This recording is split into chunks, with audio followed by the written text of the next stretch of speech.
राप्रपा जिन्दाबाद vote केमा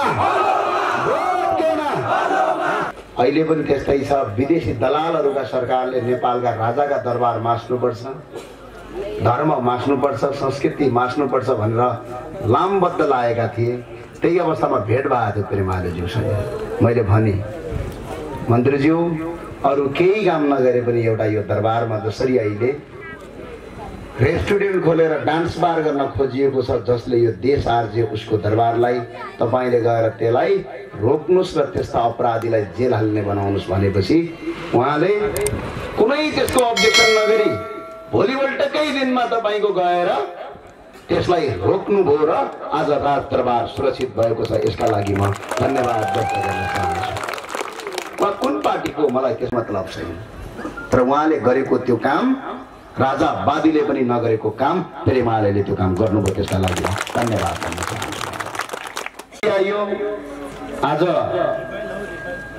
डोटीको यो दिपायलमा, दिपायल त ठाउँको नाम पो हो त सरकार, डोटी त जिल्ला हो हैन। छोरीहरू हुन्, हामी तिनका नातिहरू हौं। हामी जुम्लाको साईहरू, डोटीका सिंह र यताका साईहरू हाम्रा मावली पर्छन्। धेरै पहिलादेखि हामीले सुनेका छौं। वास्तवमा धेरै सुन्दर ठाउँ रहेछ। यो डोटीबाट प्रतिनिधित्व गर्ने माननीय मन्त्री पेरुमालेज्यूसँग पटक पटक भेट हुन्थ्यो। भूमिमा छु। रामको अवतार भन्दा 12 पुस्ता अगाडि राजा दिलीपले तपस्या गरी बनाएको यस दिपायल भूमिमा छु। माथिको बजाङको सैपालबाट छङछङ गर्दै आएकी माता सीताको नामबाट भएको सीता नदी हुँदाहुँदै सेती नदीको छालमा अवस्थित यस दिपायलमा धेरै यो पान नदीको सेती नदीको पानी बग्यो। धेरै सेती नदीसँग सपनाहरू बगे, तर ती सपना यो राष्ट्रका लागि बगेनन्। तर यहाँ दिपायलका जनताहरू जहिले पनि यति सुन्दर ठाउँमा जन्मेर पनि विदेशमा काम गर्न बाध्य भए, भारतका काला पहाडमा भारी बोक्न बाध्य भए र त्यतिले मात्र पुगेन, ठाउँ ठाउँमा गएर यहाँबाट बसाई सरेर अन्त जान बाध्य भए। अबको हाम्रो राजनीतिक यात्रा सिर्फ व्यवस्था परिवर्तन होइन साथीहरू हो, अवस्था परिवर्तन पनि हो। यसका लागि हामी दिपायल आएका छौँ। धेरै राम्रो ठाउँ छ। म हेर्छु यी पक्की घरहरू हेर्नु भएको छ, कहिले काहीँ सोच्नुस् त। यहाँ त जमिनमा धान उत्पादन हुने, त्यो जमिनमा गहुँ उत्पादन हुने, त्यो जमिनमा तरकारी उत्पादन हुने, नदीको छाल छालमै तपाईको यहाँका हरेक चिजलाई उत्पादन गर्न सक्ने ठाउँमा आज ढलान घर, सिमेन्टका घर हालेका छन्। ती घरहरू भत्किए भने पनि 100 वर्षसम्म पनि यहाँ खेती गर्न सकिँदैन। यस्ता किसिमका घर जो नेपालमा बन्छन्, ती घर विश्वका सबभन्दा गरिब देशमा मात्र यस्ता किसिमका घरहरू बन्छ। जस्तो भारतमा बन्छ। भारत आज पनि धनी छैन। भारतमा आज पनि 22 करोड भारतीयहरू एक छाक खाना खान पाउँदैनन्। भारतलाई धनी भन्ने होइन, भारत संसारको सबभन्दा गरिब मुलुकभित्र आज पनि पर्छ। तपाईले भारतको दिल्ली हेरेर धनी होइन। भारतका गाउँमा आज पनि बत्ती छैन। त्यस्तै बङ्गलादेशमा, पाकिस्तानमा र साउथ अफ्रिकातिर, साउथ अफ्रिका भन्ने देशमा, अफ्रिकाका कङ्गो, सुडान, रुवान्डा जस्ता देशहरूमा र नेपालमा बन्ने घरको डिजाइन एउटै हुन्छ। विदेशीले सिमेन्ट फ्याक्ट्री खोलिदिएका छन्। जहाँ जहाँ उब्जनी हुने जमिन छ त्यहाँ त्यहाँ घर हाल्ने अनि चामल महँगो भयो भनेर नारा जुलुस गर्ने यस्ता देशका हामी नागरिक भएका छौँ। यो सोचलाई परिवर्तन गर्नुपर्छ। बडा महाराज धिराज पृथ्वीनारायण शाहले भन्नुभएको एउटा दिव्य उपदेश मलाई याद छ। तपाईँ सबैलाई याद होला के भन्नुभएको थियो? जहाँ जहाँ खेतीयोग्य जमिन छ त्यो खेतीयोग्य जमिनमा कसैले बस्ती बसालेको छ भने त्यो बस्तीलाई सारिदिए। जहाँ जहाँ खानी छ, खानी भएको ठाउँमा बस्ती बसालेको बस्तीलाई पनि अन्त सारिकन खानी खोले। जहाँ जहाँ खेतीयोग्य जमिन छ बस्ती अन्तै बसाले, डाँडा पाखामा बस्ती बसालेर खेतीयोग्य जमिनमा कुलो लगेर सिँचाइ गरेर हरियाली बनाएर सुन्दर शान्त नेपाल बनाया भनेर पृथ्वीनारायण शाहले भनेको दिव्य उपदेश नमान्ने यी आतंककारीहरूले आज देशलाई बर्बाद पारिरहेका छन्। कस्तो गर्छन् थाहा छ? आजकल संसार यो सबभन्दा कोही धनी भयो भने त्यसले सबभन्दा पहिला विदेशी कपडा लाउन मन पराउँछ। सबभन्दा बढी कोही पढे लेखेको छ भने कहाँनिर त्यो खेतीयोग्य जमिन हुन्छ त्यहीँनिर ढलान गराल्छ। अनि बिचारा गाउँका किसानहरू के गर्छन्, ओइ धनी भएपछि त धान पाक्ने खेतौँदो घर हाल्नु पर्दो रहेछ भनेर अर्कोले सिक्छ। त्यो गएर त्यसले त्यो खेतमा धानका मुरीका मुरी धान फल्ने खेतमा गएर प्लस्टरवाला घर हाल्छ। अनि चामलको मूल्य बढ्यो भनेर भारतबाट चामल किनेर खान्छ। अनि आएर भन्छ यो देश विकास भएन भन्छ। हामी अवस्थाले मात्र होइन साथीहरू, हाम्रो दिमागी सोचले पनि हामी विदेशीका गुलाम र दास बनिसकेका छौँ। यसलाई परिवर्तन गर्न अब आवश्यक छ। यदि हामीले यो परिवर्तन गर्न सकेनौँ भने के हुन्छ दाजु? आज भर्खर अघि एउटा सूचना आएको छ, यो मुलुक तपाईलाई लाग्दो द्वन्द्व भएको छैन, मान्छे मरेको छैन, टाउका काटिएको छैन, सबै ठिक छ भन्ने लाग्दो। पर्ख पर्ख हेरा हेरा भन्ने गीत थियो पहिला, केही म भन्दिनँ, 6 महिना पर्खिनुहोस्। त्यसपछि तपाईसँग भएको लाखौं रुपैयाँको कुनै पनि महत्त्व रहँदैन। उदाहरणका लागि श्रीलङ्कामा हेर्नुहोस् त, 3 करोड रुपैयाँ मेरो साथमा थियो भन्छ एउटा श्रीलङ्कनले, युट्युबमा भिडियो छ।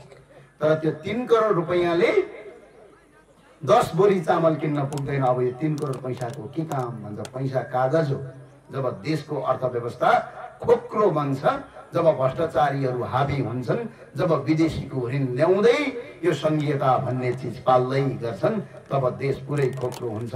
तपाईसँग भएको पैसा र धनको कुनै महत्त्व रहँदैन। त्यो एउटा कागज बन्छ। त्यो कागजले न त फुलेर खान मिल्छ, त्यो कागज न त पकाएर खान मिल्छ। होइन होइन पैसा नै त हो, 1000 को नोट के पर्ला, तातो पानीमा भिजाएर खाउँ भन्यो भने खानुभयो भने बिचरा त्यसमा भएको केमिकलले पखला लागेर मर्नुहुन्छ।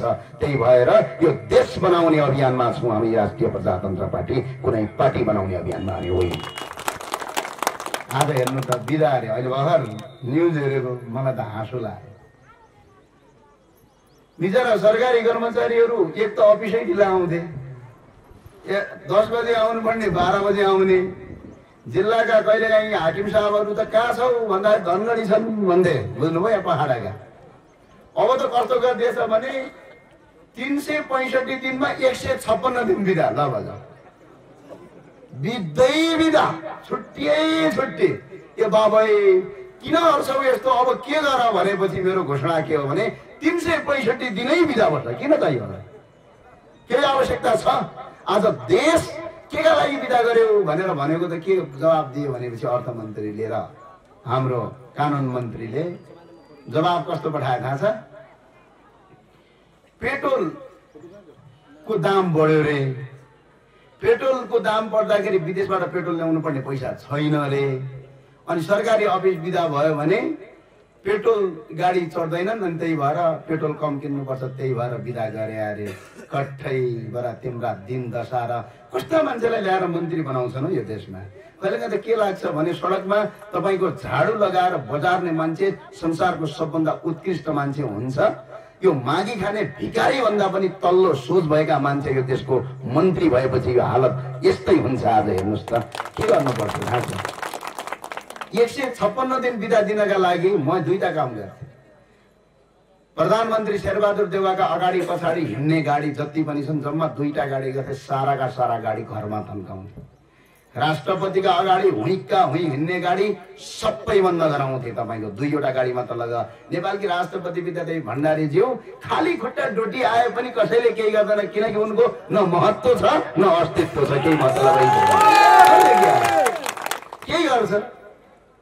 के गर्छ भने विद्यादेवी भण्डारीज्यू राष्ट्रपतिज्यूलाई डोटी आउनुभयो भने सेना किन चाहियो, पुलिस किन चाहियो?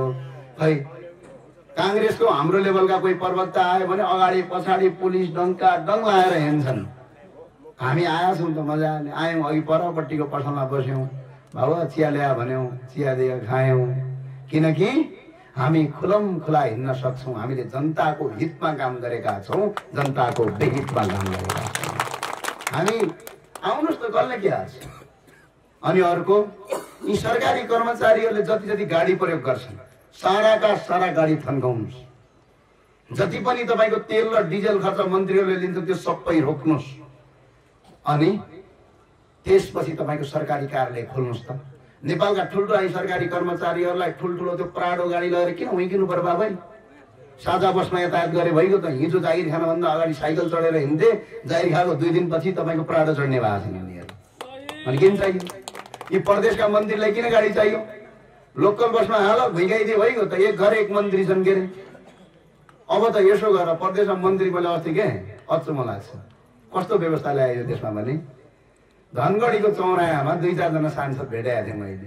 के नल्ला माननीयज्यू भनेको, माननीय पनि भन्न लाज के यस्तो यस्तो लगाएछन्। के हो भने प्रदेश सांसद हौ भन्छन्। कोठा के गर्न नल्लाको भनेको चटपटी खान नल्ला भन्दै थिए त्यहाँ अगाडि। हेर्नुहोस् है, बिचराहरू चटपटी खान गएका।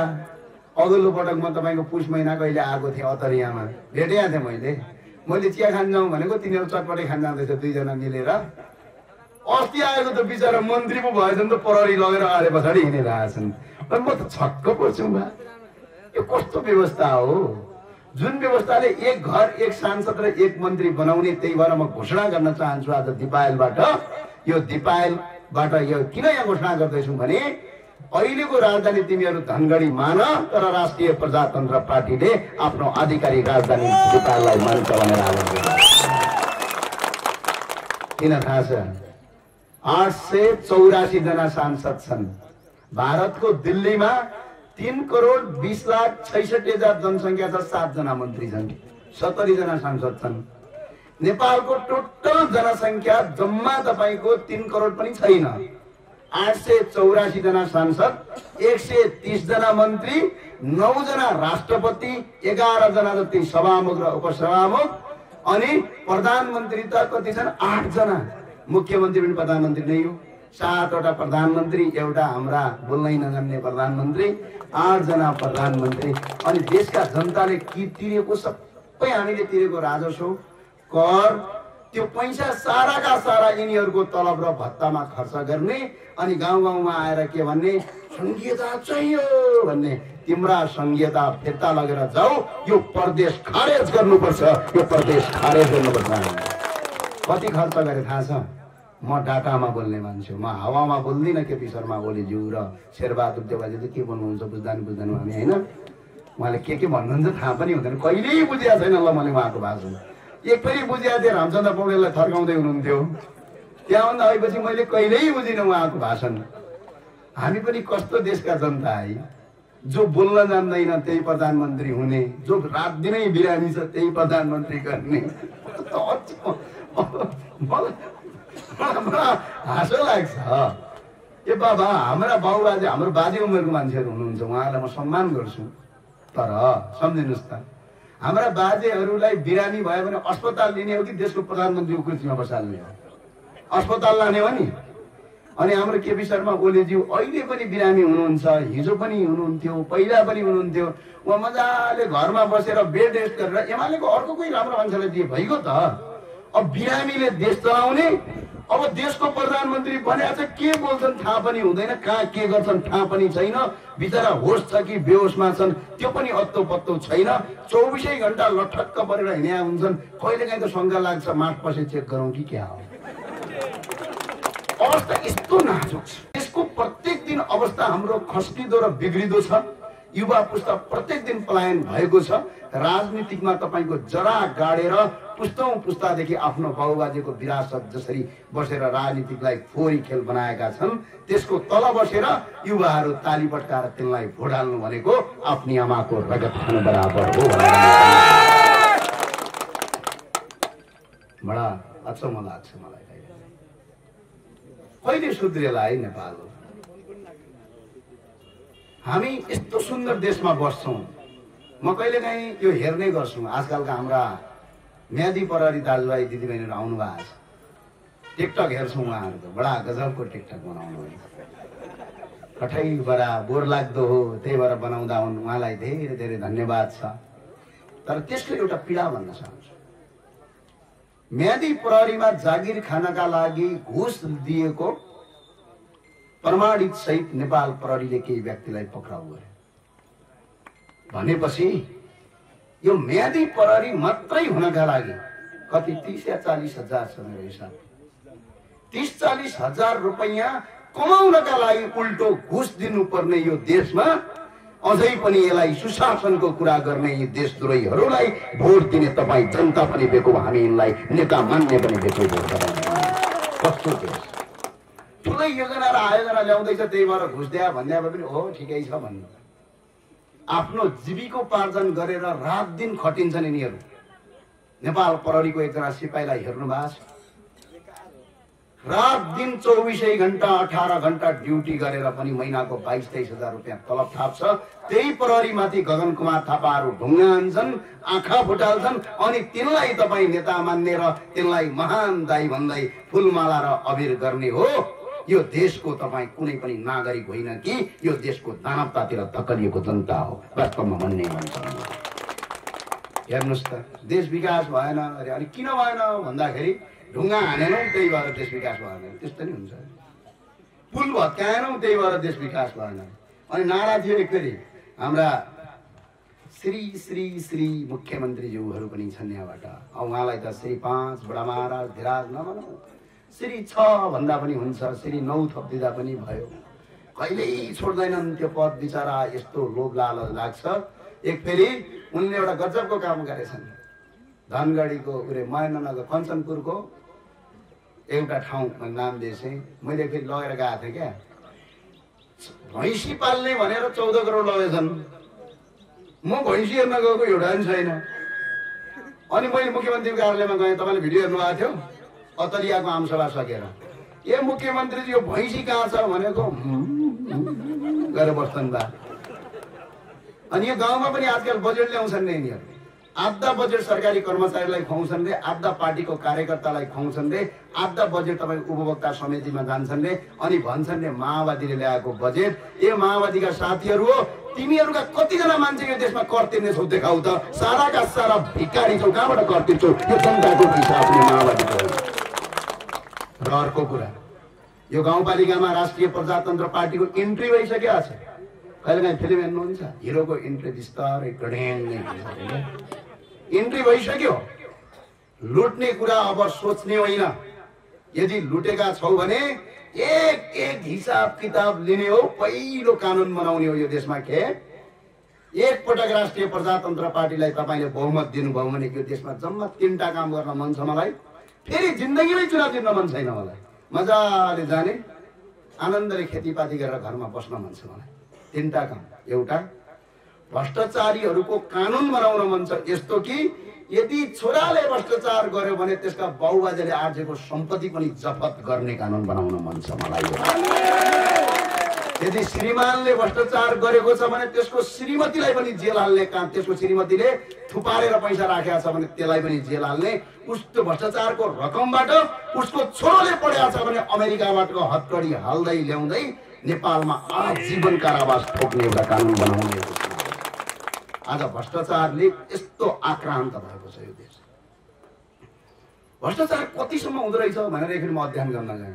हामी त ठुल्ठुला मुद्दा लडिरहेको थियौँ, एनसेलको 62 अर्बको मुद्दा हामीले हरायौँ। हामीलाई भन्छन् तिमीले के हर्यौ देशमा भन्छन्। म एउटा कुरा, तपाईँ हामीले 62 अर्बको मुद्दा जित्यौँ यो देशका लागि, तिम्रा नेताहरूले 62 रुपैयाँ मात्र यो देशका लागि ल्याएको देखाऊ, त्यसपछि हामी तिमीलाई भोट हाल्छौँ ल, बाजी भयो ल। वाइड बडी लड्यौँ, यी ठुल्ठुला त मुद्दा भए, जनताकासँग जनजीविकासँग त्यति धेरै जोडिएको हुँदैन। अनि हामी एक दिन अध्ययन गर्न गयौँ, जहाँ पनि ज्ञानेन्द्र साई भनेर चिन्ने, अनि कालो चस्मा लगाइयो, टक्क मास्क लगाएर सिडिओ कार्यालयमा गयो। नागरिकता बनाउन पनि घुस खुवाउनु पर्ने भने, मालपोत कार्यालयमा गयो भने कर तिर्न पनि घुस खुवाउनु पर्ने, उल्टो पैसा सरकारलाई दिनु छ, अझ उसलाई घुस खुवाएर फेरि काम गर्नुपर्ने। ए बाबा, यो तिमीहरूका बाउको देशको बकौती हो, यो राजा ल्याउँछौ एक पटक देशमा। एकपटक पहिला याद छ तपाईँलाई, यसो कपालमा कट गरेका केटाहरू सरकारी कार्यालयमा घुम्ने बित्तिकै मालपोत कार्यालयको हाकिमले भित्र डग डग डग डग काँपेर पसिना छट छट छट छट छट छट निकाल्दियो। किन थाहा छ? राजाले पटाका आएका मान्छे आए, मैले तलमाथि गरे भने राजाले जेल हाल्छ भनेर काँप्थे यहीँ दिपालमा। अञ्चलाधीशको अगाडि डग डग डग डग डग खुट्टा लुलाउँथे यिनीहरूको, अनि त्यो अञ्चलाधीशको पनि खुट्टा लुलाउँथ्यो। अलिकति भ्रष्टाचार गरे भने राजाले थाहा पायो भने छोड्दैन भन्थे। याद छ तपाईँलाई? हिजो त्यो अवस्था थियो। आज नेपाल प्रहरीको 3वटा स्टार भएको अहिले वरिष्ठ सहिसाब त्यसपछि यही जिल्लाको प्रहरी प्रमुख पनि मालपोत कार्यालयमा गएर उनैकै आँखा अगाडि बसिन्छ। किनभने प्रहरीलाई त अहिले के बनाएका छन् यिनीहरूले सेक्युरिटी गार्ड। आर्मी त जङ्गलमै बस्छ, कहिले आउँदैन होइन। मलाई कहिले काहीँ के लाग्छ भने हरिण हो कि क्या हो, जङ्गलमै बस्ने, कहिले पनि नआउने, जङ्गलभन्दा यता आउँदा नि आउँदैन, बिचरा केही पनि छैन। त्यस्तो अवस्थामा राज्यका सुरक्षा निकायलाई खटाएर अनि कर्मचारी र जनप्रतिनिधि मिलेर जनताको पैसा लुटेका छन्। अनि कोही कसैले पक्राउ गर्न आयो भने अदालत जा भन्छन्, अदालतमा घुस खाने माफिया बसेका छन्। पुराका पुरा तपाईको अदालतलाई व्यवसाय बनाछन्। थाहा छ, कालो कोड लाउने भन्दा धनी को छ अहिले? त्यसले कोही पनि छैन। यसो निवेदन लेख्ने बित्तिकै 10,000 मागिहाल्छ, मुद्दा लड्ने बित्तिकै 10,000। अझ कानुन बनाए कस्तो थाहा छ? नेपालका कुनै पनि सरकारी न्यायाधीशको सम्पत्ति चेक र जाँच गर्न नपाउने कानुन बनाए। त्यो किन गरे?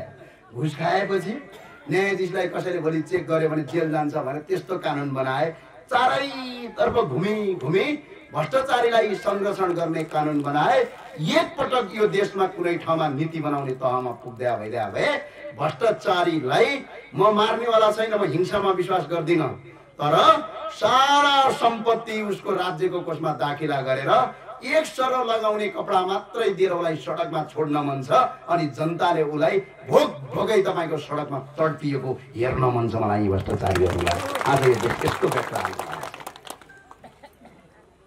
मालपोत कार्यालयमा घुस खाने हुँदा के गर्ने थाहा छ? बिचरा यस्तो अवस्था भइसक्यो यो देशको। तपाईँलाई थाहा छ, नेपालको कुनै पनि सरकारी कर्मचारीले आफ्नो तलबबाट छोराछोरी पढाउन सक्दैन। लु आउनुहोस् अगाडि, कोही छ भने मेरो अगाडि उभिएर देखाउँ, तलब भनिदिउँ कति छ। नेपालको मुख्य सचिवको तलब 80 देखि 90,000 भन्दा बढी हुँदैन। 80-90 भने अझ ज्यादा भयो। मुख्य सचिवको तलब, उनका छोराछोरी एकै महिनामा 50,000 रुपियाँ तिर्ने स्कुलमा पढ्छ। अनि छोराछोरीलाई 50,000 रुपियाँ महिनाको स्कुलमा पढ्ने, 4-5 करोडको घर बनाउने, 2-3 करोडको गाडी चढ्ने, अनि त्यतिले मात्र पुग्दैन, करोडौं रुपियाँ खर्च गरेर छोराछोरी अमेरिका पनि पढाउँछन् यिनीहरू। अनि शुद्ध तिमीहरूको तलबले त्यो छोराछोरी पढाउन पुग्छ। अनि सबै पैसा छोराछोरी पढाउँछ भने खान्छौ के? कि मुख्य सचिव भएपछि हावा खाएपछि मात्रै पुग्छ? जनतालाई भ्रमित गरेर पुराका पुरा भ्रष्टाचार गरेर आज यो देश कंगाल बनाएका छन् यिनीहरूले। सरकारी कर्मचारीको भ्रष्टाचारलाई रोकौं, नेपालका सरकारी कर्मचारीको तलब 2 गुणाले बढाउन सकिन्छ। यति ज्यादा भ्रष्टाचार छ यो देशमा। एक फेरि एउटा भ्रष्टाचारी हामीले मुद्दा हल्दै नारा जुलुस गरेका थियौं। अहिले त आरोपित भए हैनला, तर आरोप लागेको थियो चुडामणी शर्मा, अहिले पनि सहसचिव छन् नेपाल सरकारमा। कुन दिन तपाईको सिडिओ साहब भाते कता आउँछन्, 11 अर्ब खाइदियो एकजना। मैले पछि हिसाब हानेको त 11 अर्ब भनेको नेपालका सबै कर्मचारीको 2 वर्षको तलब रहेछ एकजना व्यक्ति। आज त्यस्तै गरेर यो देशलाई चरम सीमानामा पुगाएका छन्। केही गर्दैनन्। भ्रष्टाचारबाट बच्नका लागि के गर्ने? पार्टी प्रवेश गर्ने, टक्क पारेर नेताजी आउँछन् सँगै हिँड्ने। आज एउटा फोटो हेरेको थिएँ अघि, एकजना बजाङकै अगाडि बजाङको माओवादीको कार्यक्रममा सरकारी कर्मचारी गएर चुनाव प्रचार गर्दै थियो। बिचारा किन गर्यो भनेपछि केका लागि गरेछ भने त्यो सरकारी कर्मचारीले भ्रष्टाचार गरेको थियो, माओवादीको मान्छेले जितायो भने उसलाई बसाउँछ बस। त्यही भएर आज यो देशलाई विकराल अवस्थामा पुर्याएका छन्। हरेक गाउँ गल्लीका आज किसान र हाम्रा युवाहरू बेरोजगार भएका छन्। यो बेरोजगारको अन्त्य गर्नका लागि यो शक्ति हो, यो राष्ट्रका लागि, यो सिर्फ पार्टीका लागि आज हामी आएका छैनौं, यो मुलुकको निर्माणका लागि आएका छौं। माओवादी, कांग्रेस, एमाले भित्र भएका साँच्चै राष्ट्रवादी शक्तिहरू यो रापरवामा आउनका लागि म यहीँबाट हार्दिक अपील गर्दछु र अनुरोध गर्दछु। र यो पार्टीमा, यो राष्ट्रिय प्रजातन्त्र पार्टीमा कोही कतै भ्रष्टाचार गरौँला, सम्पत्ति कमाउला, यसो के मेरो भयो त हजुर यसो न 2-4 पैसा कमाइहालिन्छ भनेर यदि कसैले सोच बनाएको छ भने आजका दिनदेखि यो पार्टी छोडेर जान पनि म यहाँबाट हार्दिक अपील र अनुरोध गर्न चाहन्छु। छटक्क छोडेर गयो भने त अस्ति दिपायलमा ज्ञानेन्द्र साई आएको थियो, छोडेर जाऊ भन्दै थियो, अझै म छोडेर गएँ। है छिमेकीले त यार भ्रष्टाचार रहेछ त्यही भएर छोड्यो भन्लान् भने एउटा आइडिया छ, सिकाइदिन्छु सजिलै जाने। पार्टी अध्यक्षलाई फोन गर्ने, आफ्नो अगाडि गर्ने, यसो टाउको गनाउने। हेर्नु न म बिरामी परे, काम गर्नै नसक्ने भएँ, मेरो समयको बावजुदले म त भ्याउँदै नभ्याउने भएँ। अनि अर्को पनि आइडिया छ, मलाई धेरै दबाब आयो सबै ठाउँबाट, त्यही भएर गर्न नसक्ने भन्ने खुरुक्क पार्टी छोड्ने होइन भने भोलि हामीले कारबाही गर्यौं भने आज तपाईको सम्धि भोलि भ्रष्टाचारीको सम्धि हुन्छ। आज तपाईको छोरो भोलि भ्रष्टाचारीको छोरो हुन्छ। हेर्नुस् त, पर दिल्लीमा बसेर सम्धि छ भने पनि अहिले सम्धिज्यू हेलो के छ भन्ने सम्धि, भोलि तपाईलाई यहाँ कारबाही गरेपछि हामीले के हुन्छ, ए भ्रष्टाचारीको सम्धि भनेर दिल्ली बिचारा उनको वरिपरि बस्नेहरूका छर छिमेकले पनि यो भ्रष्टाचारीको सम्धि भनेर औँलो ठडाउँछन्। तपाईको बेइज्जत हुन्छ। सदाचारीको पार्टी बनाउने लक्ष्य छ। बरु 10 जना किन नहुन्, एक पाइला 1000 माइलको लामो यात्रा एक पाइलाबाट सुरु हुन्छ। एक जनाले 100औंले थुक्दा थुक्दा समुद्र बन्छ भने जसरी हामी 10 जना किन नहौं, 100 जना किन नहौं, तर अब शुद्ध भ्रष्टाचारका विरुद्धमा लड्नेहरू मात्र खडा हुन आवश्यक छ भनेर म भन्न आग्रह। हाम्रो लडाई धेरै लामो छ। यो देशमा अबको 10 वर्षदेखि 15 वर्षभित्र धेरै ठूलो काम गर्न केही पनि हामीलाई आवश्यकता छैन। हाम्रो भूमि छ, यो देशमा रोजगारी सिर्जना गर्नु छ भनियो। अब तपाईहरु भन्नु होला, ए नेता हो भाषण गरिरहेछ, रोजगारी चाहिँ कसरी सिर्जना गर्छ? जनले पनि त्यही भन्छ। गगन थापाजीहरु आए पनि त्यही भन्छन्, आलेजी आए पनि त्यही भन्छन्, मालेजी आए पनि त्यही भन्छन्, जसले पनि त्यही भन्छन्। रोजगारी नभई भएन भन्छ। तर यो देशको रोजगारी के कारणले हुन्छ पहिला त्यो पत्ता लगाउनुपर्छ। हामीले दिपायलको भूगोललाई अध्ययन गर्नुपर्छ। हेर्नुस्, यो दिपायलको सडकलाई अलिकति राम्रो सडक बनाएर यहाँका यी ढुङ्गालाई प्रयोग गरेर यदि बेच्न पाइयो भने तपाई सोच्नुस् त, राजस्थानको मार्बलको बराबर यहाँका ढुङ्गाको मूल्य हुन्छ। रोजगारी नै छैन, कोही विदेश जानु पर्छ। अर्को एउटा कानुन अहिले सुन्नुस् त, कस्तो कानुन बनाएका छन् यो देशमा तपाईलाई थाहा छ? गजबको कानुन बनाएका छन्। कस्तो थाहा छ? काठ काट्नै नदिने, रुखलाई देख्यो कि डराउनु पर्ने। खेतमा रुख उम्रियो भने बिचारा किसान पहिले डराउँछ। रुख उम्रियो भने उखेलेर पाल्नुपर्छ, उखेलेर पाल्यो भने पुलिस आएर पौडेर जेल हाल्छ कि भन्छ। अहिले त पुलिस पनि आउँदैन, रेन्जर र आर्मी आउँछन् पक्रिन, ठुलै अपराध गरे जस्तो। यो देशमा यस्तो कानुन बनाउन आवश्यक छ। एउटा रुख काट्ने, 2टा रुख लगाउने कानुन बनाएर काठको खरिद र बिक्री गर्नुपर्छ। यहाँ देख्नु भएन, अगाडि हेर्नु, यो त्यहाँ दिपा लगाएको छु। यो फलामका डन्डी हेर्नुहोस् त, डङ डङ डङ डङ हालेका छन् अघिदेखि हाम्रो साथीहरू। यो जुन फलाम, जुन यो एल्युमिनियमको फलाम छ, एक डन्डी बराबर कति पर्छ? यदि काठ यदि सस्तो भइदिए भए कसैले यो फलाम खोज्थ्यो? यो फलाम किन्नुपर्ने आवश्यकता थियो? 1 2 3 4 5 6 7 8 9वटा रहेछ। 9वटा डन्डी, एउटाको कति पर्छ मूल्य थाहा छ तपाईलाई? कति पर्छ एउटाको? एउटाको मिनिमम 10,000 8-9 10,000 पर्छ। 9वटा छ भने 90,000 देखि 1 लाख पर्यो, करिब करिब 10,000 का दरले भने पनि। अब यो 10 लाख पैसा कहाँ गयो? भारतमा गयो। किनकि यो फलाम त नेपालमा बन्दैन, भारतमा बन्ने हो। यो पैसा भारतमा गयो अनि हामी गरिब भयौं। यो फलाम प्रयोग नगरेर यी 9वटा तपाईको काठका डन्डी प्रयोग गर्ने भइदिए भए त्यो 1 लाख रुपैयाँ नेपालमा बस्थ्यो, 2 जनाको परिवारको पेट पालिन्थ्यो। रोजगारी यसरी सिर्जना हुन्छ, यसरी गर्ने। अर्को कुरा, जडीबुटी उत्पादन हुन्छ। जडीबुटी बेच्यो भने त कहिलेकाहीँ कस्तो लाग्छ भने बेला बेला पत्रिकामा हेर्छु क्या, एसा गुम्बा पक्रियो, टिम्मुर बेच्दा बेच्दै पक्रियो। अनि नेपाल पुलिसको बिचारा त्यो सही साहबहरू, त्यो पक्रिने इन्सपेक्टर साहबहरू, ए मैले त पक्रेँ, कुन दिन फुली लाग्ला भनेर बस्छन्। भोलि त्यो बढुवा हुँदाखेरि यतिजना तपाईको जडीबुटी बेच्ने पक्रे, त्यही भएर मेरो बढुवा गरी पाऊँ भनेर सर्टिफिकेट बनाउँछन्। अब जडीबुटी बेच्नेलाई खुलम खुला बेच्ने, ड्रग्स बेच्नेलाई कानुनी रूपमा कटघरामा उभ्याउने कानुन बनाउनु पर्छ। देशमा भएको जडीबुटी पनि बेच्न नपाइने, काठ पनि बेच्न नपाइने। अब हेर्नु न, राजस्थानको मार्बल यहाँ ल्यायो होला कोही धनी मान्छेले होइन, दिपाल बजारमा पनि हाल्या होला, ट्वाक्क मार्बल हालिहाल्छन् साथीहरू होइन, छत्त मार्बल हाल्ने। हेर्नुहोस् पक्राउ गरेर छ कि छैन? छैन। अब यस्तो काम मात्र तपाईको यो देशको उन्नति र विकास हुन्छ, होइन भने विकास आएको पहिलो दिन भए हुँदैन। प्रहरी प्रमुखलाई लाने, आफू बस्ने, 2 जना पत्रकार लाने, टक्क क्यामेरा बोक्ने उनीहरूको दोष होइन, कानुनको दोषको कुरा हो। विदेशी रक्सीलाई बन्द गरी नेपाली रक्सी लागू बनाउने कानुन बनाउँ भन्ने शेरबहादुर देउवा पनि जागरण गरे। कति डाक्टर साहब छन्, कति पीएचडी धारी छन्, कति मिएचडी धारी छन्, सबका सब पढेका छन्, एक दुईजना बाहेक नेता पढेका छैन कसले भन्यो। तर पढेका होइन कि सडेका छन्, समस्या त्यहाँनिर। आज हेर्नुहोस् त, यो अगाडिको यो दिपायलको बाटो पिच गर्दाखेरि यो पिच गर्दाखेरि यो पिच गुणस्तरीय छैन, यो पिच गतिल्लो छैन, यो राम्रो छैन भनेर सबभन्दा पहिला त्यो कुरा कसलाई थाहा हुन्छ? म सोधे कसलाई थाहा हुन्छ भन्नु त? कसलाई थाहा हुन्छ? जवाब पनि थाहा छैन। कसलाई थाहा हुन्छ? पहिल्यै नै त्यो पिच गर्दा गर्दै कसलाई थाहा हुन्छ? इन्जिनियरलाई थाहा हुन्छ।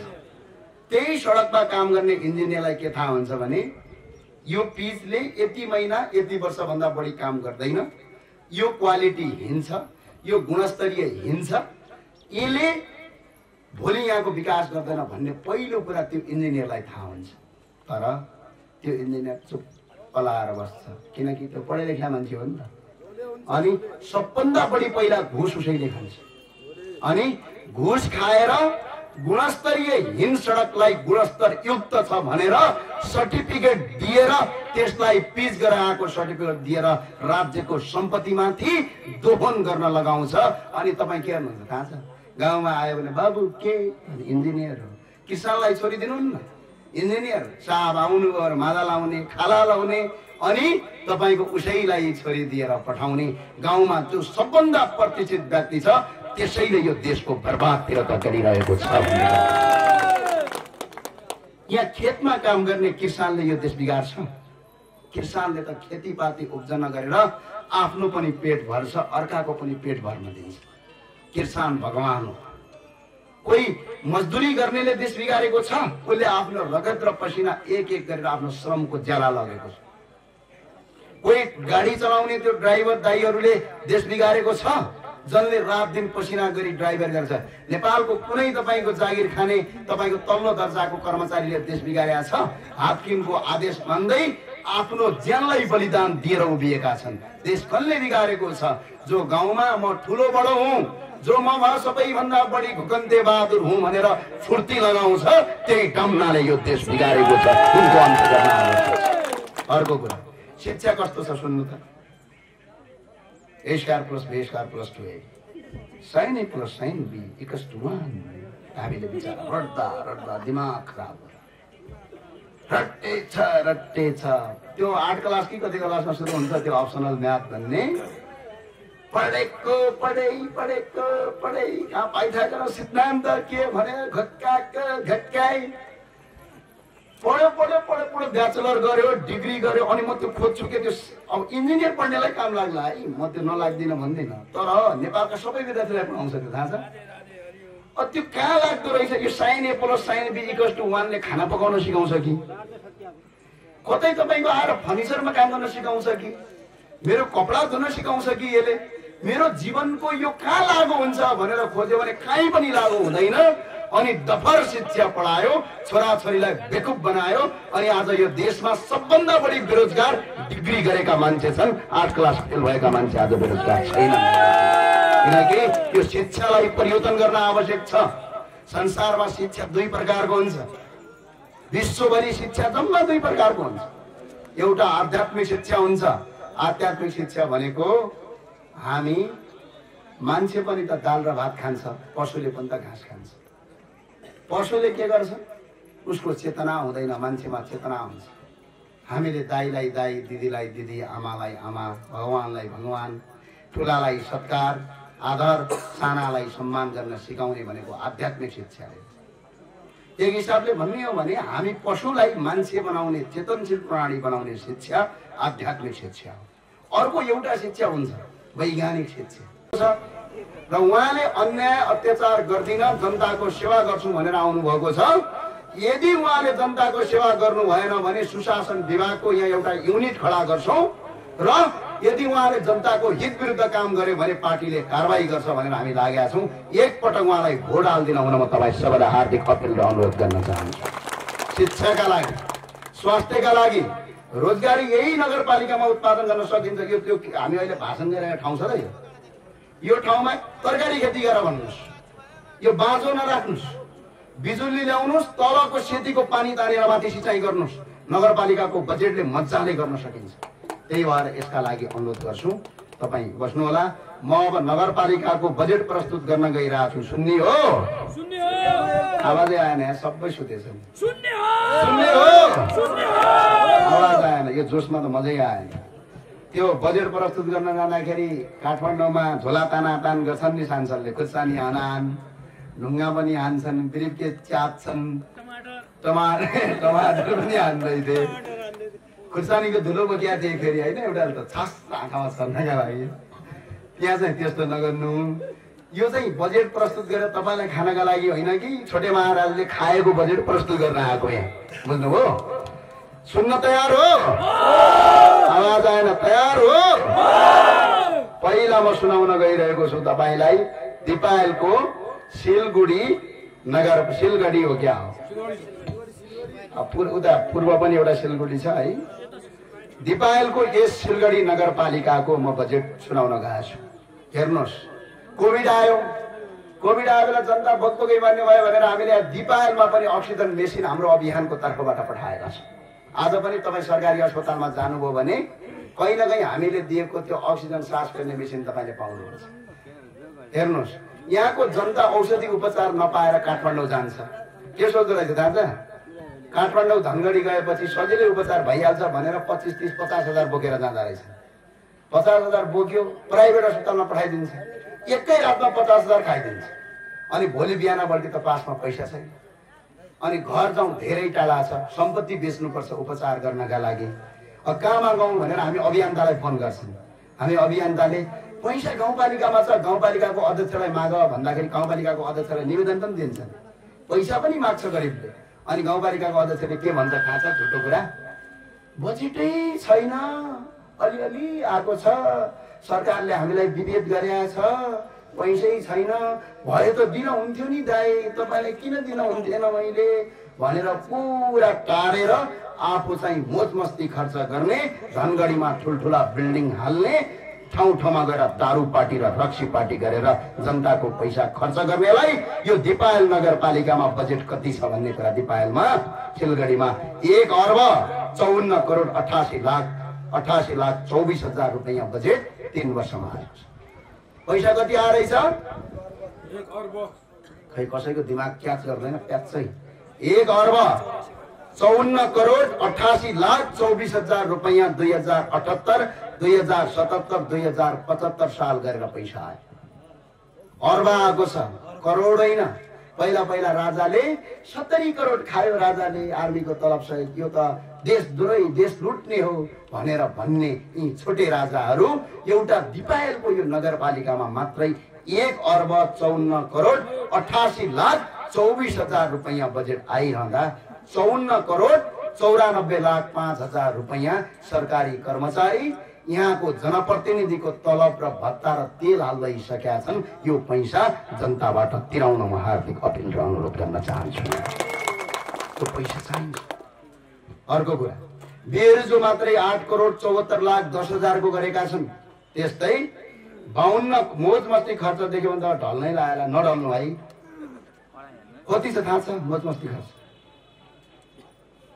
52 करोड 80 लाख 98 हजारको त मोज मस्ती खर्च। न यो चालू खर्च हो, न यो पुँजीगत खर्च हो, न यो वित्तीय खर्च हो। खर्च जम्मा यदि कोही कमर्स पढेको छ भने खर्च 3 प्रकारको हुन्छ। एउटा वित्तीय खर्च, एउटा चालू खर्च, एउटा पुँजीगत खर्च। चालू खर्च, पुँजीगत खर्च, वित्तीय खर्च यदि इंग्लिशमा पढेका छौ भने फाइनान्शियल एक्सपेन्डिचर, रिकरेन्ट एक्सपेन्डिचर र अर्को हुन्छ क्यापिटल एक्सपेन्डिचर। जम्मा 3 प्रकारको हुन्छ। त्यो 3 प्रकारको खर्च भन्दा बाहिरको खर्च भनेको मोज र मस्ती गरेको खर्च हो।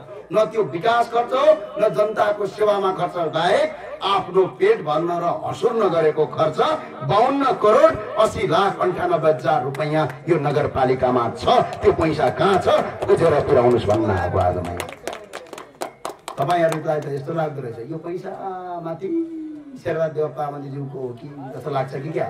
यो पैसा तपाईहरुको पैसा, हामीहरु केही गर्दैनौं।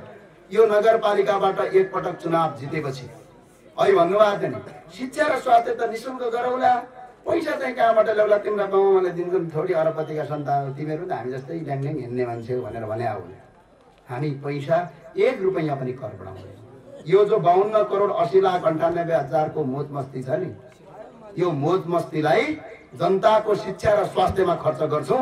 एकजना जनताको छोराछोरी उपचार नपाएर मर्दैन, एकजना जनताको छोराछोरी शिक्षा नपाएर मर्दैन। त्यो किसिमको व्यवस्था यही नगरपालिकाको यही पैसाबाट गर्छ।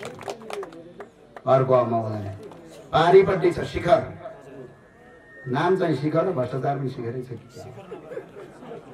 यो शिखर नगरपालिकामा 1 वर्षमा शिखरबाट को हुनुहुन्छ हात उठाउनु? तयार हो? मेयर भनेको तपाईको भाइ छोरा दाजुभाइ बेलुका गएर यो फोटो खिचेर देखाउनु कहाँ छ पैसा भन्दा बिचरा त्यो मेयरलाई थाहा नआउँछ त कहाँबाट आयो भनेर। त्यहाँ पैसा 1 अर्ब 64 करोड 63 लाख र 57 हजार रुपैयाँ 3 वर्षमा आएको छ।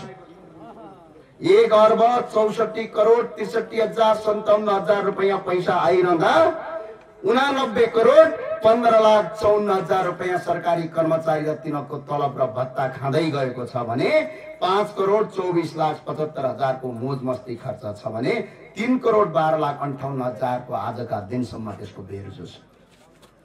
यो पैसा जनताको पैसा हो। तपाईले शिखर नगरपालिकामा हामीलाई चुनाव जिताउनु भयो भने यो 89 करोड 15 लाख 54 हजारको झन्डै 50% रकम, करिब 40 करोड रकम जनताको स्वास्थ्य र शिक्षामा लगानी गरिदिन्छौं। जनताको शिक्षा र स्वास्थ्यमा गर्छौं। त्यो नगरपालिका भित्र बस्ने एकजना गरिबको छोरा पढ्न नपाएर तपाईको तडपिनु पर्दैन, एकजना उपचार नपाएर मान्छे मर्नु पर्दैन। यही देश स्वर्ग हो, यही स्वर्ग बनाउने हो, स्वर्ग अन्त कतै छैन भनेर हामी आज भन्नु। भविष्य बर्बाद पारेको छ। अर्को छ आदर्श गाउँपालिका। आदर्शको को हुनुहुन्छ? कोही छैन? आदर्श गाउँपालिकामा 1 अर्ब 77 करोड 1 अर्ब 77 करोड 76 लाख 1 अर्ब 77 माफ गर्नु होला 1 अर्ब 7 करोड 77 लाख 60 हजार रुपैयाँ तपाईको आदर्श गाउँपालिकामा आएको छ। त्यो मध्ये झन्डै 55 करोड 23 लाख 83 हजार रुपैयाँ त्यो गाउँपालिकाको सरकारी कर्मचारी र जनप्रतिनिधि मिलेर मजाले पेट भरिन्जेलसम्म जनताको पैसा खाएका छन्। त्यो पैसा कहाँ छ? त्यही गाउँपालिका जनताले तिराउनु पर्छ भनेर भन्न आएको। र अर्को 14 करोड 46 लाख 9 हजारको तपाईको मोज मस्ती खर्च छ भने 11 करोड 91 लाख 66 हजारको बेरुजु छ। हेर्नुहोस्, यो मैले किन प्रस्तुत गरिरहेको छु भने शिक्षा र स्वास्थ्य निशुल्क गर्न सकिन्छ। पहिला भारतमा पनि अरविन्द केजरीवालको आन्दोलन चलेको थियो।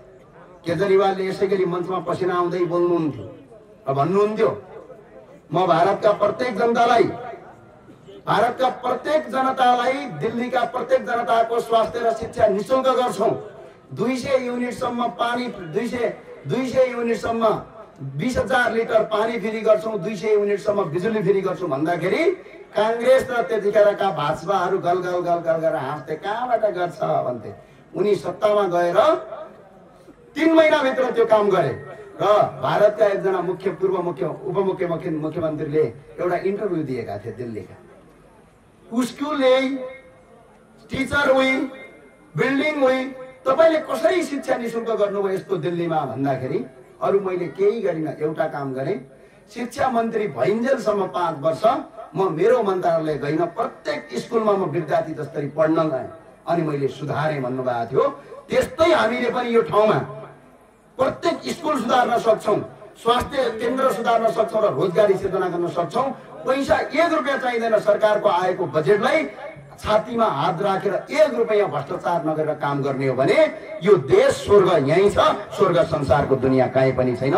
विश्वको सबभन्दा धनी देश यही नेपाललाई बनाउन सकिन्छ भन्ने लाग्यो।